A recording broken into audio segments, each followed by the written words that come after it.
আজ করবো আলু রসুন দিয়ে পুঁই শাকের রেসিপি। এবার পুঁই শাকটা কেটে নিব। এখানে আমরা পুঁই শাকটা কেটে ধুয়ে নিয়েছি। এখানে নিয়েছি আলু, জিরা বাটা, শুকনো লঙ্কা বাটা আর নিয়েছি রসুন। এখানে আমরা জিরাটা ভেজে উঠিয়ে রাখবো।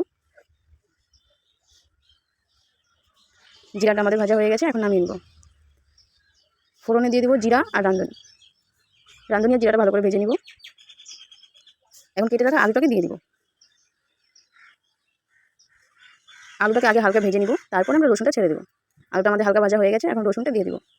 একসাথে আলুটা রসুনটা দুটোই ভেজে নিব।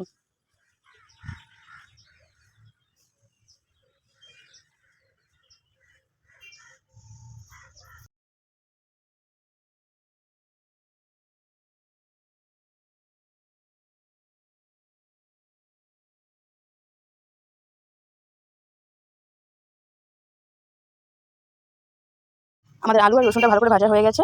এখন পেস্ট করা জিরা আর লঙ্কাটা দিয়ে দেবো। এখন লঙ্কা জিরাটাকে ভালো করে ভেজে নিব। দিয়ে দেবো পরিমাণ মতো লবণ, দিয়ে দেবো পরিমাণ মতো হলুদ। এখন ভালো করে ভেজে নিব। মশলাটা আমাদের ভাজা হয়ে গেছে, এখন পুঁই শাকটা দিয়ে দিব। পুঁই শাকটা দিয়ে আমরা জল দিয়ে ঢাকা দিয়ে দিব সিদ্ধ করার জন্য।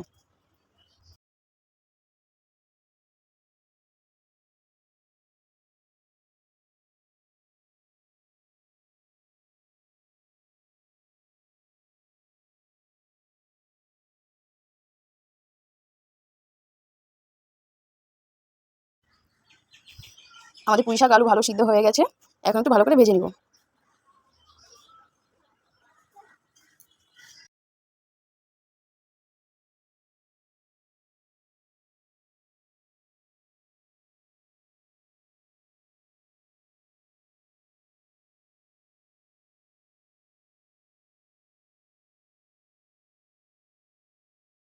আমাদের ভালো করে ভাজা হয়ে গেছে, এখন জল দিয়ে দিব।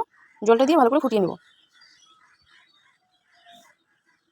আমরা জল বেশি দিব না, কারণ আমরা শুকনো শুকনো তরকারিটা রান্না করব।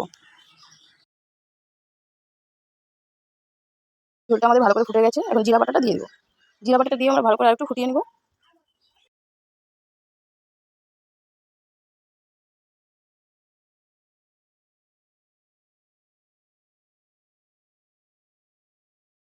দিয়ে দেবো হালকা পরিমাণে চিনি, তোমরা চাইলে নাও দিতে পারো। একটু নেড়ে চেড়ে এখন নামিয়ে নিব। ভালো লাগলে অবশ্যই বাড়িতে ট্রাই করে দেখতে পারো তোমরা।